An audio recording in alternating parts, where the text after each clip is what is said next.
번잡한 거리 한복판, 갑자기 굉음이 울려 퍼졌습니다. 자동차 한 대가 폭발했고 차 안에 있던 여성은 그 자리에서 숨을 거두었습니다. 마치 우연처럼 보이는 사건 뒤에는 놀라운 비밀이 숨겨져 있었고 결국 밝혀진 범인은 모두를 놀라게 했습니다. 안녕하세요. 미스터리 수사국입니다. 오늘의 사건은 여러 나라에서 유사한 사건이 발생했었습니다. 사건의 주범은 현직 또는 퇴직한 국가 고위 관료였고 그들은 자신이 마치 지역의 황제인 양 막강한 권력과 지위를 휘두를 수 있었는데 결국 아름다운 여성을 향한 욕망으로 인생의 길을 잃고 말았습니다.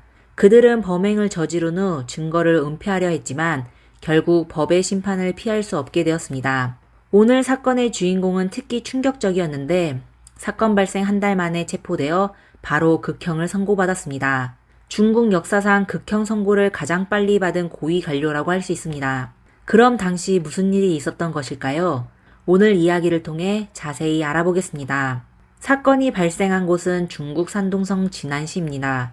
2007년 7월 9일 오후 진안시 건설로에서 사람들을 놀라게 한 폭발 사건이 이곳의 평온을 깨뜨릴 줄은 아무도 몰랐습니다. 퇴근 시간이라 차량이 많이 막혔지만 그래도 질서정연하게 이동하고 있었습니다.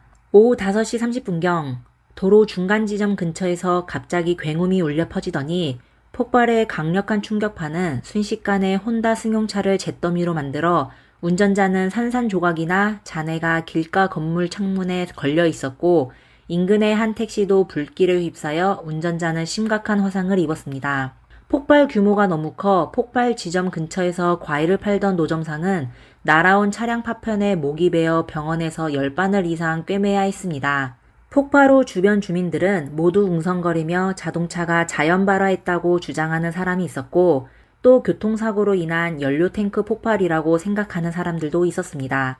하지만 자연 발화나 연료탱크 폭발로 인한 사고가 이렇게 엄청난 위력을 가질 수 있을까요? 곧 현장에 도착한 경찰은 현장을 폐쇄하여 조사하기 시작했습니다. 이번에 폭발로 인해 길거리에 한 사람이 부상을 입었고 택시 한 대와 승용차 2대가 파손되었는데 사건의 잔인함은 진안시 경찰을 충격에 빠뜨리게 했습니다. 그럼 번화가에서 어떻게 이렇게 심각한 폭발이 발생했을까요? 경찰은 폭발 원인이 무엇인지 단순한 사고인지 아니면 다른 이유가 있는지 밝히기 위해 수사하기 시작했습니다. 경찰의 현장 감식 결과 사건은 보기보다 더욱 심각했습니다.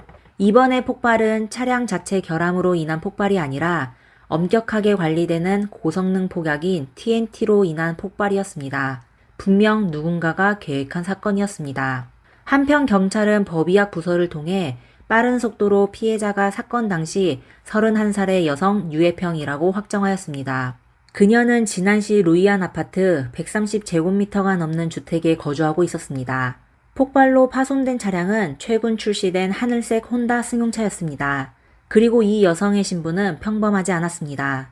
사건 당시 그녀는 진안시 국토자원부 기관 당위원회 정과급 관부이자 청년연맹 부석이었습니다. 여성의 국가공무원이 거리에서 폭발로 참변을 당했다는 뉴스는 진안시 전체를 충격에 빠뜨렸습니다. 도대체 누가 이렇게 잔혹한 방법으로 여성 고위계층을 해쳤을까요? 그녀는 누구에게 그런 끔찍한 짓을 당했을까요? 다행히도 경찰 수사는 보다 순조롭게 진행되었습니다. 경찰은 현장 근처의 쓰레기통에서 사건 해결에 아주 중요한 단서인 망가진 휴대폰과 리모컨을 발견했습니다. 여러 차례의 조사 끝에 경찰은 통신사를 통해 휴대폰 번호의 소유자가 진지라는 남성이라는 것을 발견하였습니다. 놀랍게도 50살의 진지는 진안시 공안국 치안지대 3대대 부팀장을 맡고 있는 경찰이었습니다. 그런 폭발에 사용된 엄격히 통제된 TNT는 특수한 신분을 가진 사람만이 접근할 수 있었는데 과연 그가 범인이었을까요? 이와 동시에 다른 수사팀은 주변 상인과 주민들을 조사하던 중 폭발된 차량 근처에 경찰차가 있었다는 사실을 알게 되었습니다. 경찰은 CCTV를 확보하여 그 경찰차를 찾아냈는데 그 차량이 바로 진지가 속한 치안대대 소속이었습니다. 사건 담당자는 몰래 그 경찰차를 수사하여 차 안에서 폭발된 차량에서 발견된 폭발물 잔여물과 같은 물질을 발견했습니다. 이는 범인이 범행을 저지른 후 신발과 옷을 처리하지 않아 폭발물 잔여물이 신발 자국과 함께 경찰차에 남아 있었음을 의미했습니다. 치안지대 등은 관련 부서를 통해 사건 당일에 진지가 경찰차를 운전하여 폭발 현장 근처에 있었다는 걸 증명하였습니다. 모든 단서는 진지를 강력한 용의자로 주목받게 하였습니다. 그리고 다른 수사팀이 유해평의 집을 방문하여 조사를 했는데 의문스러운 사실을 발견하여 사건의 진실을 밝히는데 아주 큰 도움이 됐습니다. 유해평의 집에서 수사관들은 여러 장의 사진을 발견했습니다. 사진에는 유해평이 어린 아들과 찍은 가족 사진 외에 한 남자와 다정하게 찍은 사진도 있었습니다. 그 남자가 바로 지난시 인민대표 대회 상무위원회 주임 단이화였습니다. 그럼 단이화의 사진이 왜 유해평의 집에 있었을까요? 사진을 보면 두 사람은 분명 연인 관계였습니다. 그럼 두 사람의 관계는 사건과 과연 연관이 있을까요? 경찰은 더욱 유력한 단서를 찾아야 했습니다. 경찰은 사건 조사를 진행하며 사건 발생 원인이 사랑 혹은 증오일 것이라고 판단했습니다. 가장 유력한 용의자는 3명의 남자인데 그들은 유해평의 전 남편, 진지, 그리고 애인인 단이화였습니다. 경찰은 우선 유해평의 전 남편을 조사하여 그를 용의자 혐의에서 배제하였습니다. 그리고 진지와 단이화를 조사하다 두 사람의 관계가 매우 특별하다는 사실을 알게 되었습니다. 진지는 단이화 조카딸의 남편이었습니다. 이에 사건 담당 경찰은 수상한 점을 느끼게 되었습니다. 7월 11일 사건 발생 3일 후 경찰은 휴대폰 등 확보된 증거물을 통해 청도에서 진지를 체포했습니다. 경찰은 우선 진지를 경찰서로 데려가 자백할 기회를 주었습니다. 오랜 시간 경찰 일을 해온 진지는 경찰이 자신을 찾게 된 것이 이미 강력한 증거를 확보했다는 걸 잘 알고 있어 그는 곧 자신의 범행을 모두 자백했습니다. 알고 보니 진지는 단이화의 지시를 받아 범행을 저지른 것이었습니다. 경찰은 진지가 자백한 내용으로 사건 발생 4일 만에 산동성 기율검사위원회, 산동성 공안청, 산동성 검찰원을 전담팀을 구성하여 산동성 고위관료 단이화를 체포하였습니다. 단이화는 조사에 아주 협조적이었습니다. 그는 체포된 지 1시간 만에 7월 9일 폭발 사건이 자신이 조카 사위 진지에게 지시한 것이라고 서면으로 인정했습니다. 단이화는 경찰신문에서 본인이 매우 후회한다고 했지만 그는 사람을 해친 것을 후회하는 것이 아니라 그런 방법을 사용한 것을 후회한다고 말했습니다. 그는 또다시 한 번에 선택할 기회가 있다면 여전히 유해평을 해칠 것이라고 말했습니다. 그는 유해평을 아주 혐오하여 두 사람의 고통스러운 관계를 끝내고 싶어 했습니다. 도대체 단이화와 유해평 사이에는 어떤 증오가 있었을까요?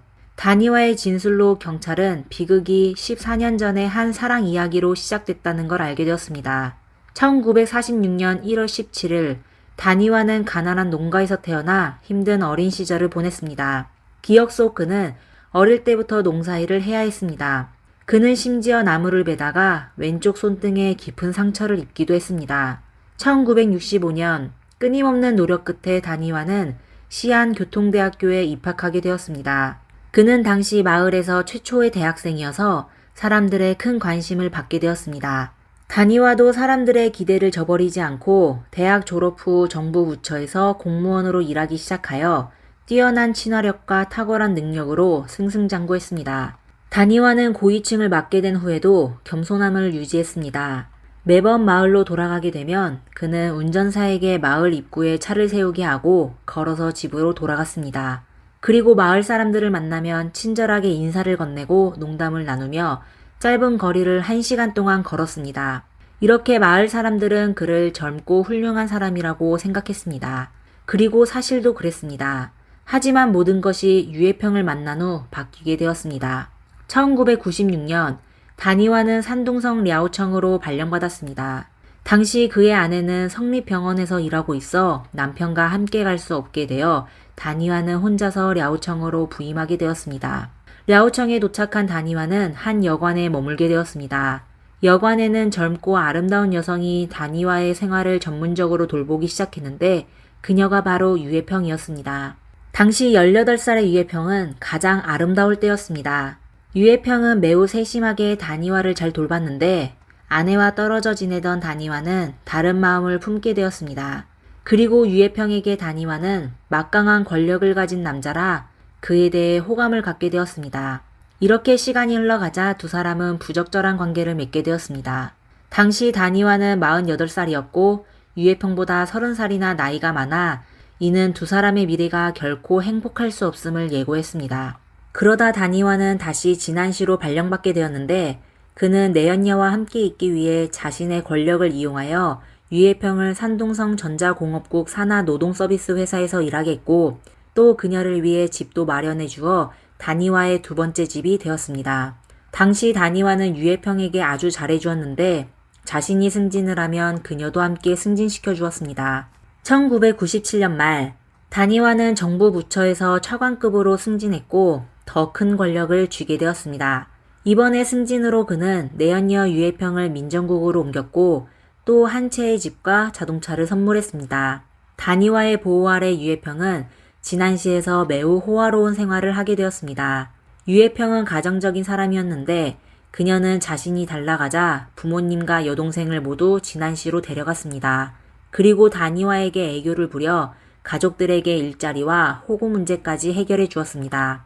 사실 다니와는 유해평의 탐욕으로 점차 부패의 길을 선택하게 되었습니다. 그는 내연녀의 끝없는 요구를 채우기 위해 계속 돈을 받아 불법 행위를 시작해야 했습니다. 그리고 그가 부패로 받은 돈의 대부분은 유해평에게 쓰였습니다. 그러다 다니와의 아내가 모든 사실을 알게 되었습니다. 하지만 그녀는 남편과 이혼하지 않고 그를 설득하여 잘못된 행동을 멈추라고 했습니다. 이에 다니와는 아내의 말을 따르는 척했지만 유해평과의 관계를 끊지 않았습니다. 유해평은 심지어 더욱 그럴듯하게 보이기 위해 한 의사와 결혼까지 했습니다. 그러다 유해평의 남편은 그녀와 다니와의 추악한 관계를 알게 되어 이혼을 요구했습니다. 어떻게 보면 다니와가 유해평의 결혼 생활을 망친 것이었기에 그녀는 더욱 탐욕스러워졌습니다. 그녀는 다니와와 결혼할 수 없다면 최대한 많은 것을 얻어내 자신의 인생을 보장해야 한다고 생각했던 것 같습니다. 2006년 유해평은 다니와에게 직장을 바꿔달라고 요구했습니다. 이에 다니와는 그녀를 국토자원국으로 인사이동해줬는데 유해평은 만족하지 못하고 또 다니와에게 130제곱미터의 큰 집과 최신 모델의 자동차를 요구했습니다. 바로 사건 당시 유해평이 살고 있던 집과 운전하던 차량이었습니다. 하지만 그녀의 욕심은 끝이 없었습니다. 유해평은 혼자 살았고 밤 10시가 돼서야 다니와가 그녀를 만나러 가 잠시 머물다가 곧 떠났습니다. 시간이 지나면서 유해평은 그런 삶에 지쳐 다니와와 정식으로 결혼하고 싶어 했습니다. 하지만 다니와는 처음부터 유해평과 결혼할 생각이 없었습니다. 이렇게 두 사람은 자주 다투게 되었습니다. 그러다 유해평은 두 사람의 관계를 이용하여 다니와를 협박하기 시작하여 다니와를 매우 화나게 했습니다. 그는 자신이 유해평을 위해 할 수 있는 걸 전부 다 해줬는데 그녀는 은혜에 감사할 줄 모르고 자신을 협박하는 것이 매우 괘씸했습니다. 결국 그는 유해평을 제거해야겠다는 생각을 하게 되었습니다. 정부 고위 관료인 다니와는 항상 사람들의 시선을 피할 수 없어 겉으로는 아무렇지도 않은 척을 하면서 사실 기회를 찾기 시작했습니다. 그는 이런 더러운 일을 자신이 믿을 수 있는 사람에게 맡겨야 한다는 것을 알고 있었습니다. 그러다 그는 꼼꼼하게 사람들을 선별한 끝에 진지를 선택하게 되었습니다. 진지는 다니와의 조카 사위였습니다. 다니와에게는 2명의 형이 있었는데 진지는 큰형의 사위였습니다. 그리고 그가 경찰이 되어 부대장을 맡게 된 것도 다니와의 도움 덕분이었습니다. 두 사람은 친척 관계였고 또 진지는 다니와에게 의지해야 하기 때문에 진지에게 이 일을 맡기는 것이 다니와는 가장 안심할 수 있었습니다. 2007년 진지가 설날에 다니와의 집을 방문했을 때 다니와는 진지에게 자신의 고민을 털어놓으며 진지가 유해평을 처리해줬으면 하는 생각을 밝혔는데 진지는 본인이 삼촌 덕분에 지금의 직책을 얻었으니 삼촌의 은혜를 갚아야 한다고 생각하여 흔쾌히 승낙했습니다. 이렇게 두 사람은 여러 가지 방법을 논의한 끝에 교통사고를 가장하여 유해평을 제거하기로 결정했습니다. 하지만 유해평이 주로 시내에서만 활동하였습니다. 시내에 차량이 많아 속도가 매우 느려 마냥 무턱대고 행동했다가는 유해평을 제거할 수 없는 것은 물론 진지 자신이 드러날 위험도 있어 그들은 바로 이 계획은 폐기하였습니다. 그러다 진지는 새로운 아이디어가 떠오르게 됐습니다. 그는 공병 출신으로 폭약 만드는 법을 알고 있었습니다. 그는 폭발이 모든 범행 흔적을 완벽하게 없앨 수 있어 최고의 방법이라고 생각하여 자신의 생각을 다니와에게 얘기하여 두 사람은 그렇게 하기로 결정했습니다. 다니와는 진지에게 유해평의 집 주소, 자동차 열쇠 등을 제공했습니다. 진지는 자신의 관시를 이용하여 폭약을 구했고 자동차 정비소 주인인 진창병과 신분이 있어 그에게 도움을 요청했습니다. 사건 당시 40살이었던 진창병은 자동차 리모컨 장치에 대해 잘 알고 있었습니다. 두 사람은 2번의 실험을 거쳤고 2개의 뇌관을 사용한 후 나머지 3개의 뇌관과 2kg의 폭약으로 리모컨 폭발 장치를 만들었습니다. 하지만 이때 진지는 망설이게 되었습니다. 그는 리모컨 버튼을 누르는 순간 자신이 범인이 될 거라는 사실을 잘 알고 있었습니다. 이렇게 그는 다니아가 재촉할 때마다 핑계를 대며 시간을 끌기 시작했습니다. 결국 2007년 7월이 되자 진지는 더 이상 시간을 끌 수 없게 되었습니다. 7월 9일 오후 진지와 진창병은 경찰차를 타고 유해평의 직장 건물 아래로 갔습니다. 그들은 폭탄을 들고 차에서 내려 유해평의 하늘색 혼다 승용차를 찾아 다니와가 준 리모컨으로 차문을 열고 운전석 아래에 폭탄을 붙였습니다. 모든 과정은 단 1분 만에 끝이 났습니다. 두 사람은 처음으로 이런 일을 하다 보니 폭탄을 설치한 후 허둥지둥 도망쳤습니다. 그들은 유해평이 집으로 돌아오는 길을 따라 폭발할 기회를 놓쳤지만 너무 긴장한 나머지 5분 만에 유해평을 놓치게 되었습니다. 할 수 없이 진지는 차를 돌려 유해평이 집으로 돌아올 때 반드시 지나가는 건설로 근처에서 그녀를 기다렸습니다. 두 사람은 역할 분담을 하여 진지는 차 안에서 리모컨을 들고 지시를 기다렸고 진창병은 차에서 내려 주변을 살피다가 유해평을 발견하면 진지에게 알리기로 했습니다. 당시 주변에는 상인들과 휴식을 취하는 노인들이 많았습니다. 유해평이 옆길로 지나가는 것을 확인하기 위해 진창병은 휴식을 취하고 있는 노인에게 앞쪽이 루이언 아파트인지를 물었습니다. 그의 불안한 모습과 외지 사투리에 노인은 그를 기억하였습니다. 몇 분 후 진창병은 유해평의 차량을 보게 되어 진지에게 전화를 걸었습니다. 곧 굉음과 함께 자동차 폭발이 일어났습니다. 폭발의 충격파는 인근 노점상에게까지 피해를 입혔습니다. 이것이 바로 전 중국을 충격에 빠뜨린 지난 7.9 폭발 사건이었습니다. 자동차 폭발 후 모든 사람들은 큰 충격에 혼란스러워했는데 그때 휴식을 취하던 노인은 조금 전에 길을 묻던 외지인이 무슨 일인지 확인하기는커녕 급하게 경찰차에 탑승하여 현장을 떠나는 모습을 목격했습니다. 이상하다는 생각이 든 노인은 경찰차의 번호를 기억하여 사건 해결에 중요한 단서를 제공했습니다. 7월 13일 다니와는 자신의 사무실에서 체포되었고 단 1시간 만에 모든 범행 과정을 자백하여 본인에게 뇌물을 준 사람의 이름 리스트를 공개했습니다. 사건 재판 과정에서 다니와는 직무 권한을 이용하여 다른 사람들의 재산을 갈취하고 뇌물을 받아 169만 위안, 하나로 약 3억 2천만 원을 챙긴 것으로 밝혀졌습니다. 또한 133만 위안, 하나로 약 2억 5천만 원 상당의 물건의 출처를 밝히지 못했습니다. 이렇게 폭발 사건으로 인한 관료 부패 사건도 본격적인 조사에 착수했습니다. 유해평은 매우 영리한 여성이었습니다. 그녀는 자신에게 위험이 닥칠 것을 예감하여 유언처럼 가족들에게 내가 만약 참변을 당하게 되면 나를 해친 사람이 분명 다니와일 것이다 라고 말했습니다. 처음 다니와는 자신의 권력으로 사건이 자동차 연료 탱크 과열로 인한 폭발 사고로 몰아가려고 했지만 그는 자신의 목숨이 59일밖에 남지 않았다는 것을 상상하지도 못했습니다. 사건이 발생한 후 그는 곧 체포되었습니다. 그가 아무런 준비 없이 자신의 사무실을 떠난 것은 처음이었습니다. 그가 서류에 서명하던 펜은 책상 위에 놓여져 있었고 매일 그를 데려다 주던 자동차는 여전히 마당에 주차되어 있었습니다. 자신이 다시 사무실로 돌아올 수 없다는 걸 알고 그는 사무실을 떠날 때 뒤돌아보며 떠났습니다. 그때 그는 자신이 극형 선고를 받을 것이라고는 생각하지도 못하고 그냥 자신이 잘못을 뉘우치면 여생을 살 기회를 얻을 수 있을 것이라고 생각했습니다. 그래서인지 그는 신문 과정에서 비교적 편안하고 협조적인 태도를 보였습니다. 신문 과정에서 다니와는 자신의 61년 인생 이야기를 털어놓기도 했습니다. 한편 공범인 진창병은 경찰에게 자신이 폭발 장치를 설치하기 전에 망설였던 사실을 강조하며 범행을 중단하려 했다고 주장했습니다. 진지는 극형을 피하기 위해 자신은 다니와의 협박으로 범행을 저질렀고 원래는 폭발 장치를 설치할 의도가 없었다고 주장했습니다. 순순히 본인의 죄를 인정한 다니와에 대해 검찰이 그에게 지금 후회하십니까?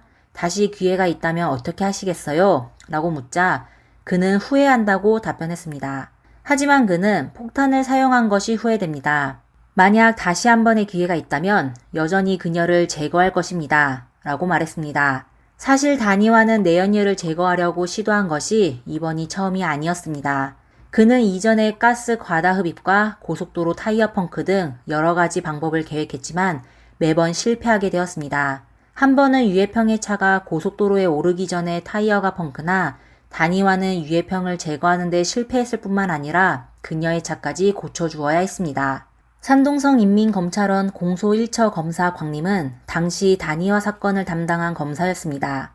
그는 처음 다니와를 만났을 때 그가 매우 인상적이었다고 말했습니다. 광림은 여름이었지만 그는 짙은 코트를 입고 있었고 키는 176cm 정도였습니다. 사각형 얼굴에 아주 카리스마 있는 인상이었습니다. 라고 말했습니다. 다니와는 항상 승승장구했고 큰 좌절을 겪은 적이 없었습니다. 항상 사람들의 박수와 꽃다발만 받아왔던 그는 차가운 수갑을 올가매는 순간 얼마나 큰 공포와 좌절감이 들었을까요? 결국 폭발과 함께 내연녀 유해평은 산산조각이 났습니다. 법원은 피고인 다니와 진지에게 극형과 정치권리 평생 박탈을 선고했습니다. 또한 피고인 진창병에게 무기징역, 정치생활 영구 박탈을 선고했습니다. 극형이 선고되자 다니와는 주사형을 집행해달라고 마지막에 요청을 했습니다. 2007년 9월 5일 최고인민법원의 확정 판결에 따라 지난 7.9 폭발 사건의 주범 다니와와 진지는 산동성 진안시에서 극형을 집행하게 되었습니다. 오늘 사건은 여기까지입니다. 여러분은 이 사건에 대해 어떻게 생각하시나요? 댓글로 의견을 공유해주세요. 마지막으로 실제 사건에 관심 있는 분들은 저희 채널을 구독해주세요. 이미 구독하신 분들은 좋아요와 공유 부탁드립니다. 다음 영상에서 만나요. 감사합니다. He broke into her house, watched her sleeping, and took videos of her sleeping. He then held her against her will, hit her, and strangled her. And I believe that he planned to 98세 마가렛이 참변을 당해 숨지게 됐는데 범인은 숨진 할머니에게 몹쓸 짓을 하였습니다. 기이한 건 수사 과정에서 탐정소설처럼 반전이 많았다는 것입니다. 가장 의외인 건 범인이 미성년자라는 것이었습니다. 그리고 그의 범행 동기는 더욱 사람들을 놀라게 했습니다. 오늘의 사건은 세계적으로도 드문 사건이라고 할 수 있습니다. 안녕하세요 여러분, 미스터리 수사국입니다. 오늘은 바로 슬픈 이야기를 소개해 드리겠습니다. 마가렛 더글라스는 1919년 9월 15일에 태어나 오빠 한 명과 여동생 2명과 같이 자랐습니다. 그녀의 고향은 오하이오 주 에크런으로 평생 고향을 멀리 떠난 적이 없었습니다. 마가렛은 20살 때 교회에서 도널드 더글러스라는 남자를 만나게 되었습니다. 조용하고 내성적인 더글라스와 외향적이고 명랑한 마가렛은 성격이 잘 맞아 얼마 지나지 않아 친척과 친구들의 축복 속에 결혼식을 올리게 되었습니다. 결혼 후 부부는 워즈워스로 이사하여 거주했습니다. 그곳은 인구가 2만 5천 명 미만으로 비교적 외딴 지역이었는데 조용하고 사람들의 사이가 좋아 마가렛은 아주 좋아했습니다. 무슨 이유인지 부부는 아이를 갖지 않았는데 이웃과 친구들의 아이들을 아주 잘 대해주며 집으로 초대하곤 했습니다. 두 사람은 또 야구 경기를 관람하기 위해 여행을 즐겨 다녔습니다.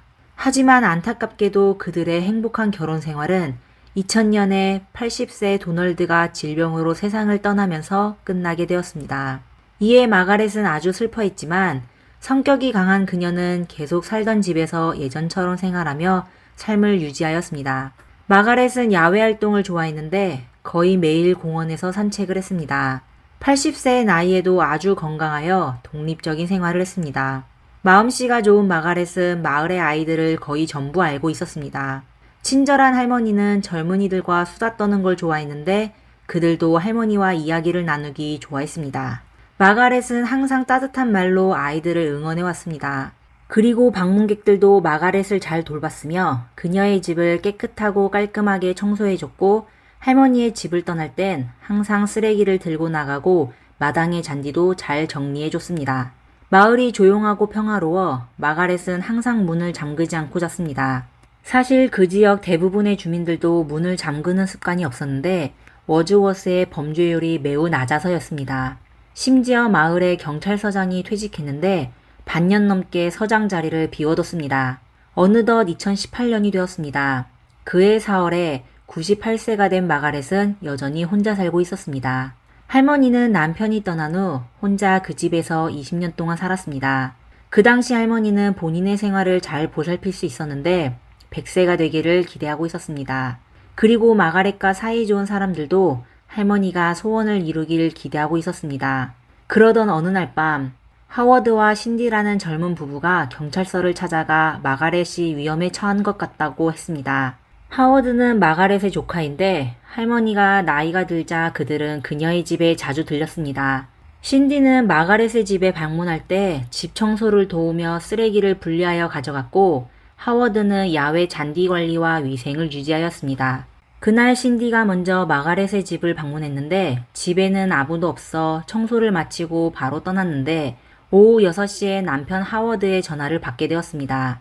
남편은 신디에게 마가렛을 본 적이 있는지 물었습니다. 하워드는 당일 마가렛의 잔디를 정리하고 마가렛과 같이 저녁을 하기로 했는데 2시간 동안 일을 했는데도 마가렛을 만나지 못했고 또한 마가렛의 휴대폰이 꺼져 있었습니다. 부부는 뭔가 이상하다고 느껴져 바로 경찰서로 가 실종 신고를 하였습니다. 모두들 곧 다시 마가렛의 집으로 가보았습니다. 경찰은 신디와 하워드에게 마가렛의 집에서 무슨 이상한 점을 발견한 게 있냐고 물었습니다. 그들은 마가렛의 집을 자주 방문하여 뭐가 없어졌는지 바로 확인할 수 있었습니다. 경찰은 또 그들에게 마가렛이 만약 혼자 집을 떠나게 되면 무엇을 들고 나갔을지를 물었습니다. 신디는 마가렛이 외출할 땐 항상 빨간 지갑을 들고 나갔으며 항상 같은 신발을 신고 나갔다고 했습니다. 그리고 그녀의 집은 깨끗했고 모든 건 평소와 같다고 했습니다. 하지만 마가렛의 빨간 지갑과 신발이 보이지 않아 하워드는 입구에 있는 옷장을 열며 마가렛이 가끔 신발을 옷장 안에 뒀었다고 했습니다. 아니나 다를까 옷장을 열자 신발은 옷더미에 쌓여 바닥에 있었습니다. 하워드가 신발을 들려고 할 때 손에는 신발뿐만 아니라 이미 차가워진 사람의 발도 있었습니다. 그제서야 하워드는 바닥에 떨어진 옷 밑에 이미 숨진 마가렛이 있었다는 걸 알게 됐습니다. 그 당시 노인의 속옷은 찢어져 있었고 잠옷의 단추는 완전히 풀어져 있었습니다. 이에 경찰은 이번 사건이 범인이 본인의 욕망을 채우기 위해 저지른 범행으로 추측하였습니다. 경찰은 또 마가렛의 목에 외상이 많지만 밧줄이나 다른 물건에 묶였던 흔적을 발견하지 못했습니다. 범인은 손으로 어르신의 목을 졸라 숨지게 쓸 가능성이 높았습니다. 그리고 마가렛의 머리 부분이 파란색으로 되어 있어 경찰은 그녀가 숨진 후 머리가 심장보다 낮게 있었던 사실을 알게 됐습니다. 그건 심장 박동이 멈추게 되고 체액이 머리 부위로 흘러 멍든 현상이 나타난 겁니다.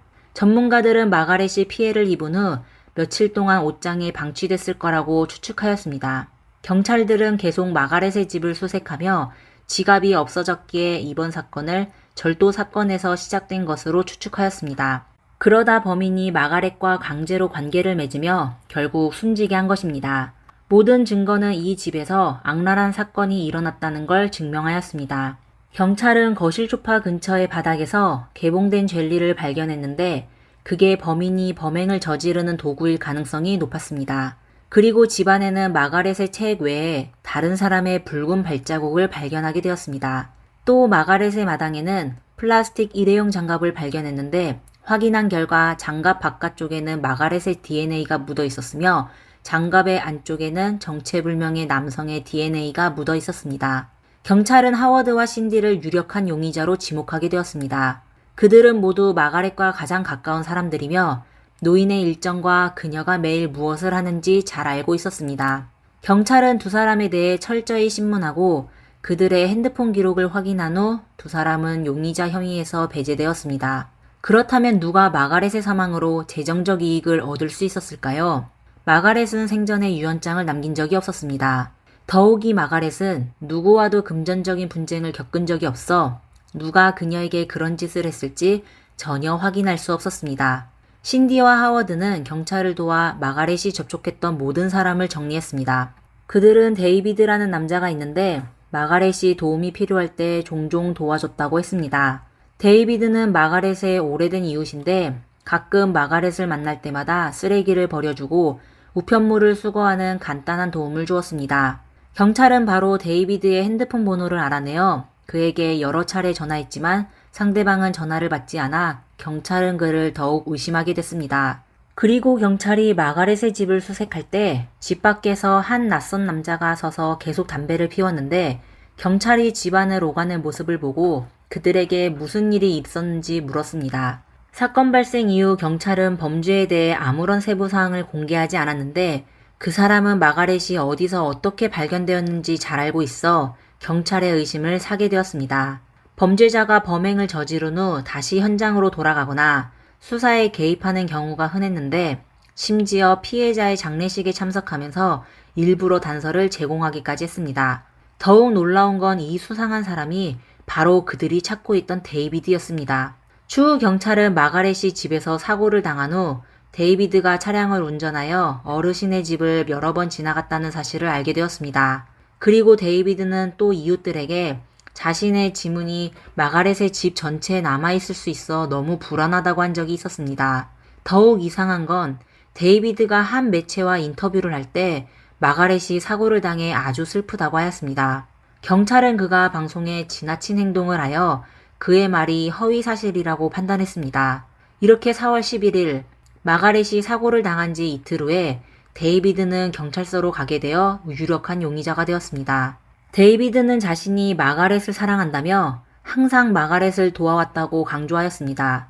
4월 8일 일요일에 그는 확실히 마가렛의 집을 방문했었는데 마가렛을 보지 못하여 2층에서 사고가 난 줄 알고서 그는 마가렛의 사생활을 보호하기 위해 제인이라는 여성 이웃에게 연락하여 2층으로 올라가 확인해 보라고 했습니다.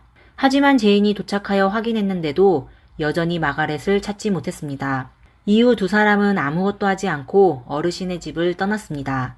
데이비드의 이야기는 매우 불합리해 보였는데 그는 계속해서 더욱 이상한 이야기를 진술하였습니다. 예를 들어 마가렛이 얼마나 훌륭했는지, 젊었을 때 얼마나 아름다웠는지에 대한 얘기를 하였습니다. 한 사람이 참변을 당하게 됐는데 그런 말을 하다니 너무나 부적절한 반응이었습니다. 그러다 경찰이 데이비드에게 휴대폰을 확인해야 한다고 하자 그는 휴대폰을 집에 뒀다고 했습니다. 아시다시피 요즘 사람들은 거의 핸드폰을 집에 두고 외출하지 않습니다. 경찰은 데이비드에게 DNA 샘플이 필요하다고 하자 데이비드는 바로 경찰에 협조하였습니다. 그리고 경찰은 또 데이비드의 핸드폰을 받아 확인했는데 모든 증거는 데이비드가 마가렛을 해친 사람이 아니라는 걸 증명했습니다. 그리고 그의 DNA도 장갑 안의 DNA와 일치하지 않았습니다. 이렇게 데이비드는 용의자 혐의에서 벗어나게 되었습니다. 데이비드는 이상하게 행동했지만 마가렛을 진심으로 아끼는 좋은 사람이었습니다. 모든 단서가 끊어지자 경찰은 해당 지역에서 발생한 범죄 사항을 조사하며 마가렛 사건과 연관이 있는지 확인하기 시작했습니다. 그들은 마가렛의 집 근처에서 발생한 아주 사소한 사건들도 놓치지 않았습니다. 마을은 항상 평화로워 보였지만 사실 잘 자란 범죄들은 끊임없이 발생했습니다. 그들은 인근 차량 강탈 사건에 대해 자세히 조사하기 시작했습니다. 사건은 폴이라는 남자가 운전을 하다가 한 20세 정도의 청년이 절뚝거리며 걷는 모습을 보게 되어 좋은 마음으로 그 청년에게 도움이 필요한지 물었습니다. 하지만 그가 승용차에서 내리자 청년은 재빨리 운전석에 올라 차문을 닫고 떠났습니다. 그러다 얼마 지나지 않아 폴의 승용차는 가까운 동네에서 발견되었습니다. 경찰은 바로 해당 지역의 CCTV를 확보하여 폴의 진술을 확인했는데 그가 묘사한 이야기와 거의 다른 점이 많았습니다. 영상 속 한 남자가 폴의 승용차를 가까이 하려고 한 건 맞지만 그는 도피하려고 하지 않았습니다. 이에 경찰은 다시 폴을 불러 신문하였습니다. 경찰서로 간 폴은 매우 긴장해하며 그 청년을 그린드에서 알게 된 거라고 진술하였습니다. 그린드는 소셜미디어 앱인데 사용하는 사람이 꽤 많았습니다. 폴은 그 청년과 본인의 차에서 만나기로 약속을 했다고 말했습니다. 전부 성인이라 서로 무슨 일이 있을지 알 거라고 생각했었는데 그 청년은 갑자기 화를 내며 소리질러 폴에서 차에서 내리라고 한 후 차량을 운전하여 떠났습니다. 폴은 자신이 교회에서 일하여 신고할 때 경찰한테 사실대로 얘기하지 않았다며 사생활이 공개되면 직장을 잃게 될 것이라고 했습니다. 그리고 폴은 뉴스를 통해 마가렛의 사건을 들은 적이 있는데 마가렛을 모르는 사이라고 했습니다. 신문을 마칠 때까지 폴은 아주 긴장한 상태였습니다. 그는 자신의 사생활이 노출될까봐 이미 그린드 계정을 탈퇴하고 프로그램도 삭제하여 경찰에 그 청년에 대해 아무런 정보도 제공할 수 없었습니다.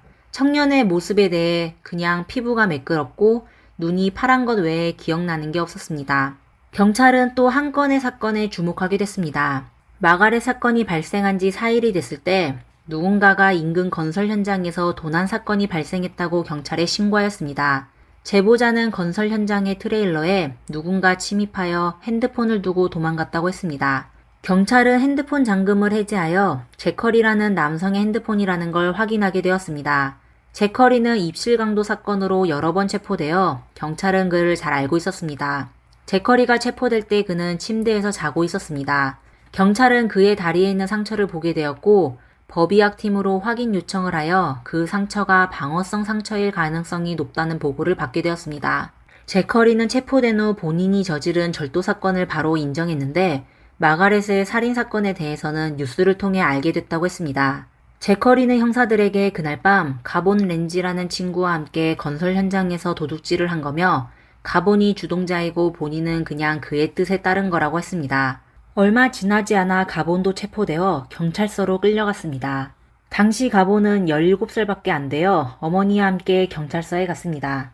사실 경찰은 가본에 대해서도 아주 잘 알고 있었습니다. 그의 나이는 어리지만 절도죄로 여러 번 경찰서에 갔었습니다. 생각 밖의 그는 바로 본인의 절도 사실을 인정하며 절도질을 할 때 흥분되는 느낌이 너무 좋다고 했습니다. 가본이 매우 적극적으로 대답하자 경찰은 그에게 그가 폴의 승용차를 훔쳤냐고 묻자 가본은 매우 조용해지더니 사건의 책임자와 단둘이 얘기하기를 요구하였습니다. 이렇게 그의 어머니와 다른 형사들이 신문실을 떠나자 가본은 본인이 확실히 폴의 승용차를 훔쳤다고 인정했습니다. 그리고 그는 또 그린들을 이용하여 여러 남성들을 만났었는데 사실 그냥 그들의 재물을 훔치려고 한 거였다고 진술했습니다. 그러다 경찰이 그에게 그가 마가렛을 해쳤는지 묻자 가본은 본인이 한 게 아니라고 했습니다. 그를 신문한 경찰은 가본이 뭔가를 숨기고 있는 것 같아 두 모자를 보내기 전에 가본의 어머니에게 가본의 핸드폰을 확인해봐도 되는지 물어 어머니의 동의를 받게 되었습니다. 이렇게 경찰은 가본의 핸드폰을 통해 마가렛의 사건을 해결하게 되었습니다. 가본의 핸드폰에서 발견된 내용은 아주 끔찍했는데 상황은 경찰이 상상했던 것보다 더욱 심각했습니다. 핸드폰에 숨겨진 폴더가 있었는데 파일 제목은 다크였고 비밀번호는 계획범죄라는 단어였습니다. 그리고 파일에 있는 사진과 영상은 전부 2018년 4월 6일 새벽에 촬영된 것인데 그날의 사건 과정이 담겨져 있었습니다. 가본은 어둠 속에서 마가렛의 집을 침입하여 구석에서 마가렛이 잠자고 있는 모습을 엿보고 있었습니다. 소파에서 자고 있던 마가렛은 잠에서 깨며 깜짝 놀라게 되었습니다. 어둠 속에서 누군가가 갑자기 본인 앞에 나타나면 누구라도 놀라게 될 겁니다. 영상 속에는 가본의 얼굴이 나오지 않았지만 가끔 장갑을 끼고 있는 손이 보였는데 마가렛의 마당에서 발견된 장갑과 똑같았습니다. 계획된 고의상해를 증명할 수 있는 사진이 없었지만 발견된 충격적인 사진과 영상만으로도 가본의 범행을 증명하는데 충분했습니다. 가본은 피해자의 옷을 벗기고 또 다양한 자세로 바꾸며 즐겼습니다. 영상과 사진에 적힌 시간으로 봐 가본이 마가렛을 2시간 이상 고문했었습니다. 추후 가본은 그날 찍은 사진과 비디오를 아주 빈번하게 봤었습니다. 이에 범죄 사건을 수없이 접해온 경찰도 충격을 받게 되었습니다. 그들은 가본을 다시 경찰서로 불러 신문을 하고 수색영장을 들고 가본의 집으로 갔습니다. 그의 집은 마가렛의 집 근처였는데 가본은 마가렛과 여러 번 이야기한 적이 있으며 또 마가렛을 도와 용돈을 벌기도 했다고 했습니다. 그리고 4월 6일 새벽에 마가렛의 집에 몰래 들어가 10분에서 15분 동안 어둠 속에서 마가렛을 지켜보다 천천히 마가렛 곁으로 다가가기 시작했습니다. 당시 마가렛이 깨자 그는 마가렛의 몸을 소파에서 끌어내린 후 그녀의 몸 위에 올라타 양손으로 목을 졸라 숨지게 하였습니다. 가본은 경찰에게 자신이 그렇게 사악한 행동을 한 이유에 대해 본인도 모르겠다고 하며 그냥 사건이 시작되면 되돌릴 수 없다는 것만 알고 있다고 했습니다. 그리고 그는 마가렛의 집에 몇 시간 동안 머물다가 새벽 4시가 되고서야 집으로 돌아갔다고 진술했습니다. 엄마가 평상시 새벽 5시쯤에 일어나 출근 준비를 한다는 걸 알고 있었기 때문입니다. 가본은 이미 숨진 마가렛을 옥장에 방치하고 또 옷으로 그녀를 덮었다며 또 본인이 저지른 짓에 대해 어떠한 죄책감을 느낀 적이 없다고 했습니다. 그는 그냥 평소처럼 계속 금지 약물을 복용하고 도둑질을 하며 메일을 보냈습니다. 경찰은 가본의 방에서 플라스틱 장갑을 발견하게 됐고 마가렛의 빨간 지갑과 가본의 일기장도 발견하였습니다. 일기장에는 온갖 잔혹한 내용이 적혀져 있었습니다.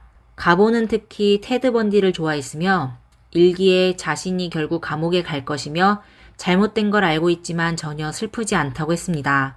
그는 마가렛을 해치기 몇 달 전인 2018년 1월 18일 일기장에 사람을 숨질 때까지 때리고 싶다. 숨을 쉬지 않는 사람 옆에 서게 되면 어떤 느낌일지 궁금하다는 내용을 적었습니다. 그리고 바로 그 일기로 경찰은 가본이 마가렛을 해친 범인이라는 걸 확신하게 되었습니다. 사건 당시 고작 17살이었던 가본은 2018년 4월 16일 정식으로 체포되었습니다. 지금부터 이 이상한 소년에 대해 설명해 드리겠습니다. 가본 램지는 2001년 3월 20일에 태어나 부모님과 형제 3명 그리고 할머니와 함께 살았습니다. 어렸을 때 그는 매우 활기차고 다른 사람에게 도움 주는 걸 즐겼고 또 배려심도 아주 깊었습니다. 하지만 2008년부터 7살의 가본은 점점 사람들이 걱정하게 하였습니다. 이에 학교 선생님은 그의 부모에게 아이에게 ADHD, 주의력 결핍 과잉 행동 장애가 있는지 검사해보는 게 좋을 거라고 제안했습니다. 추후 가본은 검사를 받아 약을 복용하기 시작했는데 아무 소용이 없어 다른 약으로 바꾸게 되었습니다. 그러다 2011년 10살이 된 가본은 이웃에 사는 나이 많은 소년에게 괴롭힘을 당했는데 그의 어머니는 아들이 경찰 수사를 받는 걸 원하지 않아 사건을 신고하지 않았으며 그냥 치료사를 만나겠습니다. 그의 가본은 본인의 안전을 위해 학교에 위험한 도구를 들고 가 결국 들키게 되었습니다. 그리고 사춘기 시절 반항이 심했던 가본은 아버지와 몸싸움을 하게 됐는데 소년은 고통을 겪기 힘들어 스스로 목숨을 끊으려고 했었습니다. 그 후 그의 부모는 가본을 데리고 다른 정신과 의사를 만나기 시작했습니다. 그러다 2012년에 그는 치료를 중단하게 됐는데 또 약물 남용과 금지 약물 복용 그리고 알코올 중독에 시달리게 되었습니다. 가본이 15살이었을 때 그의 친한 친구가 사격에 맞아 세상을 떠나게 되었고 그의 아버지는 백혈병 진단을 받게 되었습니다. 이로 인해 가본은 큰 타격을 받게 되어 상황이 완전히 악화되었습니다. 16살 때부터 그는 부모님과 다른 사람의 물건을 훔쳐 금지품을 구입하기 시작했으며 또한 장례식장에서 알바하며 돈을 벌기 시작했습니다. 그의 어머니는 가본이 학창시절에 자주 울고 화를 냈었는데 밤이 되면 마치 다른 사람이 된 것처럼 아주 조용했었다고 했습니다. 사실 그는 저녁에 다른 사람의 집이나 회사에 침입하거나 길가에 있는 집 지붕에 올라다니기도 했고 도시의 공원과 여러 공공장소에 낙서하며 밤을 보냈었습니다. 사실 그는 2016년 초에 중범죄로 기소되어 소년교화소에서 그의 DNA 샘플이 제공되기도 했습니다. 그리고 2016년에 항상 가본을 사랑했던 가본의 할머니께서 돌아가셨습니다. 가본은 또한 보호관찰을 위반하여 정신치료를 다시 받기 시작했습니다. 어느덧 2018년이 됐습니다. 가본은 하루 종일 술을 마시며 계속하여 도둑질을 해왔습니다. 학교 교장은 할 수 없이 그의 어머니를 학교로 불렀고 어머니는 가본에게 치료를 받느냐 약을 먹느냐 2가지의 선택권을 줬는데 가본은 치료받는 것을 선택하였습니다. 정신과 전문의는 가본과 이야기를 나눈 후 그의 어머니에게 그가 약을 복용해야 한다고 말했습니다. 그러다 가본이 복용해야 하는 약은 몇 주에 25mg에서 100mg으로 빠르게 늘어났으며 몇 달 동안 복용해야 했습니다. 가본은 본인의 일기에 그 약물을 복용하면 모든 감정이 사라졌다고 기록하였습니다. 그는 아무것도 느끼지 못했는데 바로 정상적인 사람이 느껴야 할 감정이 아니라는 걸 알게 됐습니다. 그의 어머니도 가본의 정신 상태가 이상하다는 걸 느끼게 됐습니다. 가본은 수시로 화를 내며 사람을 공격하기 시작했습니다. 그가 마가렛을 해쳤을 때는 그의 분노와 공격성이 분명히 역대 최고에 달했습니다. 가본은 미성년자에서 청소년 시설에 수감되었지만 판사는 그를 성인 구치소로 이송하여 재판을 기다리게 했습니다. 그리고 그의 보석금은 100만 달러, 하나로 약 13억 원으로 정해졌습니다. 그가 기소된 후 마가렛 사건은 마을의 모든 주민들을 놀라게 했습니다. 사람들은 더 이상 마음 놓고 안전하기로 유명한 마을에서 거주할 수 없게 되었습니다. 그들은 걸을 때마다 항상 주위를 살펴봐야 했고 또 매일 저녁에 현관문이 잘 잠겨 있는지도 꼼꼼히 확인하기 시작했습니다.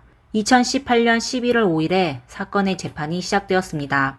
가보는 처음에 무죄를 주장했었지만 재판 당일에 불항변을 선택했습니다. 불항변이란 영어로 please not contest, 경쟁하지 말라는 건데 검찰이 뭐라고 하든 그냥 본인이 유죄를 인정하지도 않고 또 무죄를 주장하지도 않는다는 의미였습니다. 참으로 놀라운 선택이었습니다.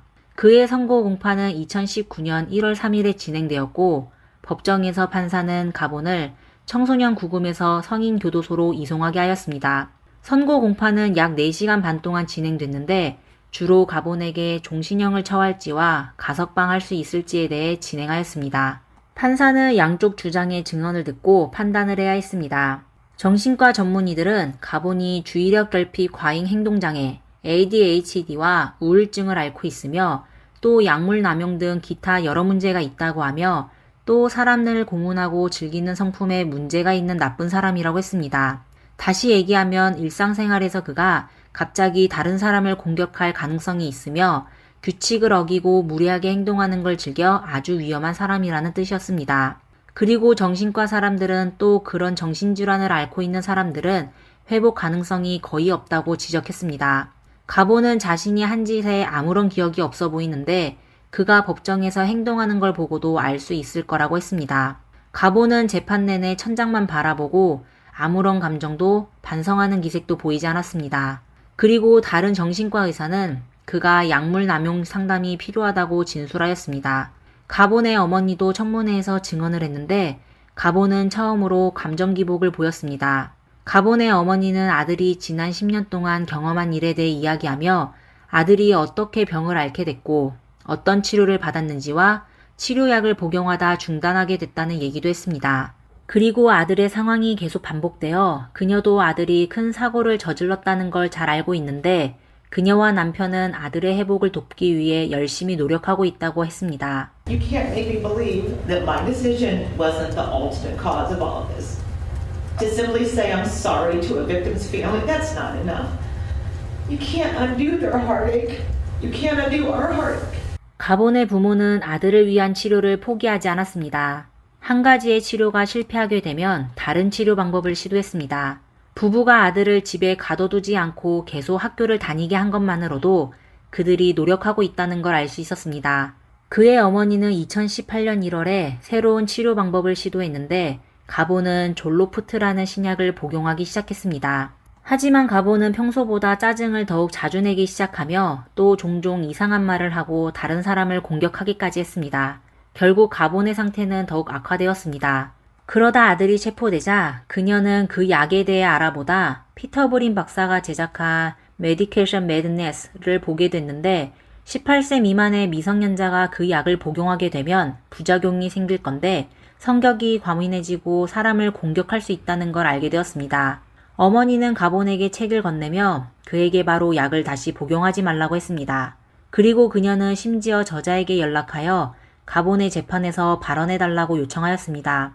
이렇게 약물 복용의 부작용에 대해 주요 토론을 하게 되었습니다. 브린 박사는 협조하여 법정에 출석하는 것에 동의했습니다. 그는 법정에서 전에 가본과 약을 복용할 때 어떤 느낌인지 물었는데 가본은 별다른 느낌이 없었다고 답하며 가본이 여러 가지의 약품을 복용하여 부작용이 생긴 것으로 판단된다고 했습니다. 하지만 검찰 측은 그들의 변호를 믿지 않았습니다. 검찰은 가본이 수년간 치료를 받아왔지만 그의 상황은 계속 악화되었다고 했습니다. 그리고 가본의 일기에 따르면 그는 그 약을 복용하기 전부터 다른 사람을 해칠 생각을 해왔었습니다.